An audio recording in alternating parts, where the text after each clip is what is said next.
Hello everyone, I'm Liu Guan. He starved to death in a trailer filled with food.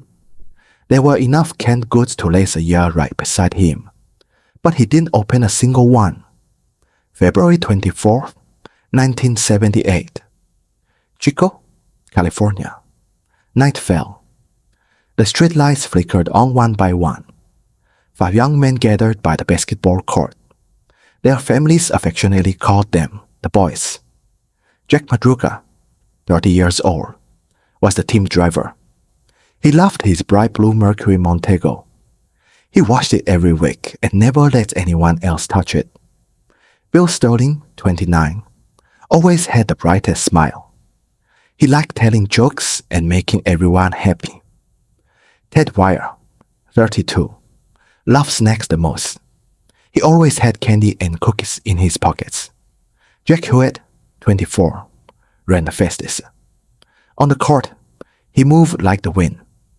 Gary Mathias, 25, was an Army veteran. He had the best skills and never missed a shot. They all had mild intellectual disabilities, but they loved basketball, and they loved each other. They played in a Special Olympics basketball league. That night, they had just won a crucial game. The score was 55-51. Their families in the stands were cheering. Their mothers, siblings, and friends. Everyone was proud of them. The next game was tomorrow. If they won, they would go to the regional championship. That was a stage they had dreamed of. After the game ended, they happily jumped into their bright blue car. Jack Madruga sat in the driver's seat. The others squeezed into the back. The car was filled with laughter and singing. They went to a convenience store first. They bought pies and snacks. The cashier later told the police. They looked very excited. They kept talking about tomorrow's game. They said they were going to win the championship. They said they were going to make their families proud. Around 10 o'clock at night, they left the convenience store. The cashier watched the blue car disappear into the night. That was the last time anyone saw them alive. The original route was simple. Drive south on Highway 70 for 40 minutes. Return to Chico. Return to their homes. That was the road they took every week. They could drive it with their eyes closed. Jack Madruga had driven it for 3 years. He had never made a wrong turn. But at some point late that night, at an intersection without street lights, the car turned around. They didn't go south towards home. Instead, they went north. They drove all the way into Plumas National Forest. That was the complete opposite direction. It was an uninhabited snowy mountain area. The elevation was over 4,000 feet. On a February night, the temperature dropped to more than 10 degrees below zero. The road was icy, and the visibility was extremely low. A snowstorm was brewing. There were no street lights and no cell phone signal. Only endless darkness and cold. Why did they drive there? No one knows. The car drove all the way up the mountain. It went higher and higher, getting colder and colder. The asphalt road turned into a gravel road. The gravel road turned into a dirt road.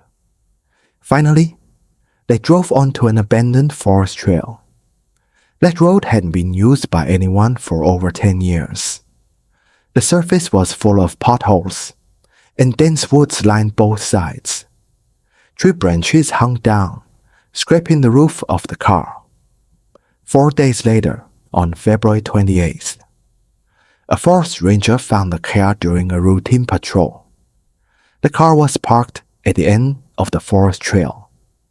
It looked like they drove until there was no road left, then stopped. The wheels were stuck in the snow, but they weren't stuck deep. The ranger walked closer to check. The doors were unlocked. The keys were missing. The engine was cold, but there was still a gallon of gas in the tank. The battery was fine. The ranger tried to start the engine. The car started immediately. It ran very smoothly. There were no malfunctions at all. But the strange thing was, all the car windows were rolled down. In a snowstorm with temperatures 10 degrees below zero, they had opened all 4 windows. Cold wind blew into the car. Snow had accumulated on the seats. Maps were scattered in the back seat. The maps were torn and crumpled into balls. It looked like someone was frantically searching for something in the dark. On the dashboard, there was a pack of unfinished snacks. Those were Ted's favorite cookies.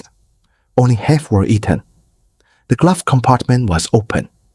The items inside were scattered all over the floor. The condition of the car was weird. There were no signs of impact, no flat tires, no mechanical failures. The car was intact and could be driven away at any time. So why did they get out of the car? Why did they open the windows? Why did they take the keys? More importantly, where did the 5 of them go? The police immediately launched a search and rescue operation. They found footprints, 5 sets of footprints extending away from the car. The footprints were chaotic. It looked like people were running in panic. Someone had fallen. There were marks of falling in the snow.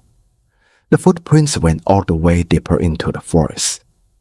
There were no buildings in that direction, no shelters, no roads, only endless snow and woods. The footprints disappeared a kilometer away, buried by the snowstorm. The rescue team sent out helicopters. They sent out search dogs. They searched for a full week. They found nothing. The families waited at the police station entrance. They waited for news every day. Their mothers cried until their eyes were red. Their siblings handed out countless flyers. But there were no clues. The 5 men had just vanished into thin air. It was as if the forest had swallowed them. Spring came. The snow began to melt. The rescue team restarted the search. But still, they found nothing. Until June. A ranger smelled a rotting odor during a routine patrol. It was 19 miles east of where the car broke down, beside an abandoned ranger trailer. The trailer was small, with only 1 room, wooden walls, a rusty iron door. It looked like no one had used it for a long time. The ranger pushed open the trailer door. The smell hit him in the face. Ted Weiher's body was lying inside.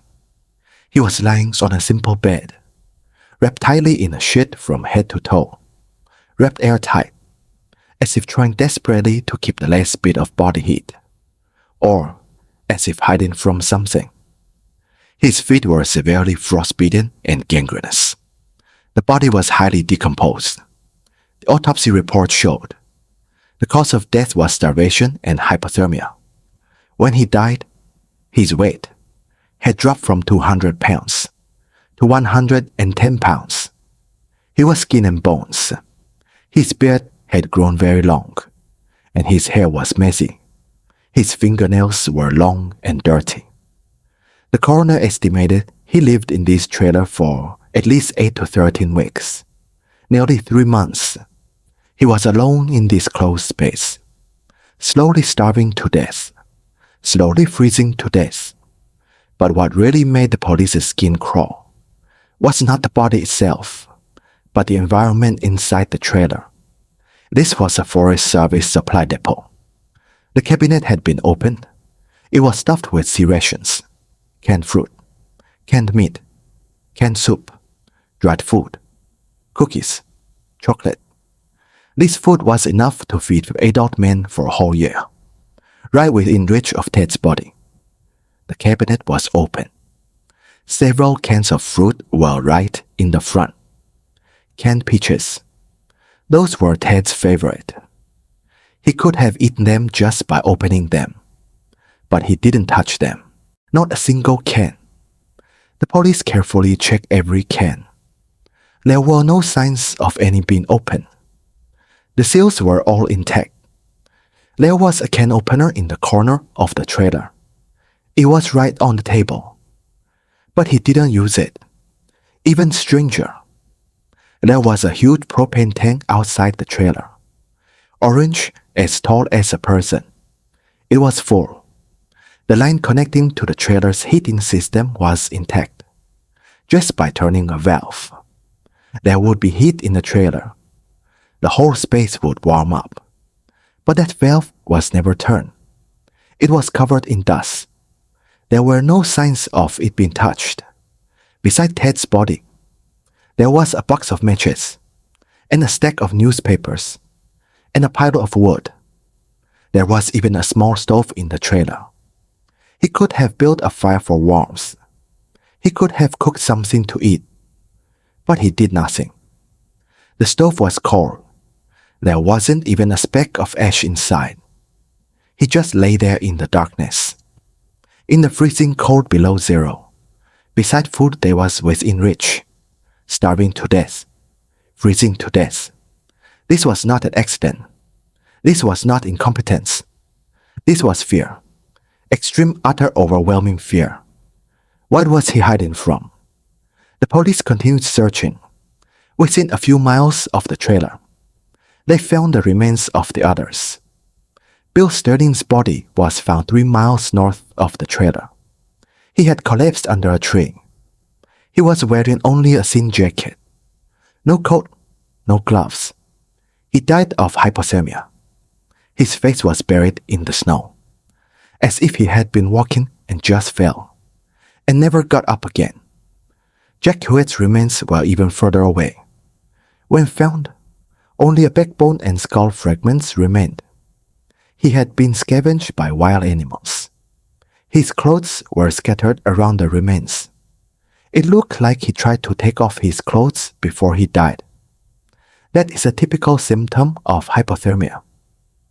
When people are extremely cold, they experience an illusion. They feel very hot. Then they start taking off their clothes. This is called paradoxical undressing. Jack Madruga's remains were at the bottom of the valley, 5 miles away from the trailer. He had fallen down a steep slope.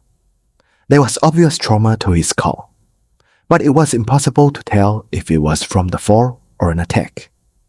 His watch stopped at 4:15 a.m. It was unknown which day that was. Only Gary Mathias, the Army veteran, the only one with wilderness survival training. He remains missing to this day. The rescue team found Gary's tennis shoes in Ted's trailer. This meant he had been to the trailer. Maybe he changed into Ted's warmer leather shoes, then walked into the snow. But other than that, he left no traces, not even a body. It was like he walked into the air, completely evaporated. Maybe he is still alive. Maybe he escaped the forest. Maybe he stayed there forever. No one knows. But what confused the investigators most was not how they died, but what exactly they encountered that night. The police reconstructed the timeline. That night, around 10:30, after the 5 men left the convenience store, there was a witness, a man named Joseph Jones. That night, he had a heart attack and was stuck in his car. Around 11 o'clock, he saw a bright blue car. Several figures were walking around the car, holding flashlights. Joseph cried out for help desperately. He shouted, "Help! I'm here!" Those figures stopped. The flashlight beams pointed at him. Joseph thought he was saved. Then, those flashlights went out one by one. First one, then the second, the third, the last one. Darkness swallowed everything. Those figures disappeared into the woods. No response, no sound at all. Joseph was later rescued by a truck driver. The police asked him, what did they look like? Joseph was silent for a long time. His hands were trembling. They looked scared. Scared of what? I don't know. But when I yelled, they reacted like I was some kind of monster. This is the weirdest part of the whole event. 5 young men drove into a snowstorm, abandoned an intact car, walked 19 miles, found a trailer with food and heat, then chose to starve and freeze to death. They heard calls for help but chose to hide. This was not getting lost. This was not an accident. This was an escape from something invisible. The police investigated all possibilities. Some said they encountered criminals, but the car was intact and their wallets were still there. There were no signs of robbery. Some said it was hallucinations caused by drugs, but the autopsy report showed nothing in their systems. The only clue was Gary Mathias, the Army veteran. He had been diagnosed with schizophrenia. Months before the incident, he had stopped taking his medication. Some speculated that maybe Gary had an episode and let the other fall into a panic. But this theory has a fatal flaw. If only Gary had an episode, why would Ted starve to death rather than eat? Why would they hide when hearing calls for help? Unless they really saw something they couldn't understand, something that made them lose all reason. The coroner discovered while examining the body, Ted's feet were severely frostbitten and gangrenous. This meant that in his final days, he couldn't walk at all. He was trapped in bed. But he wrapped himself tightly in the sheet, from head to toe, like he was making a final defense. The trailer windows were covered tightly with curtains. He didn't want any light to come in, and he didn't want to see outside. He wasn't locked inside. The lock was fine. The door could be opened.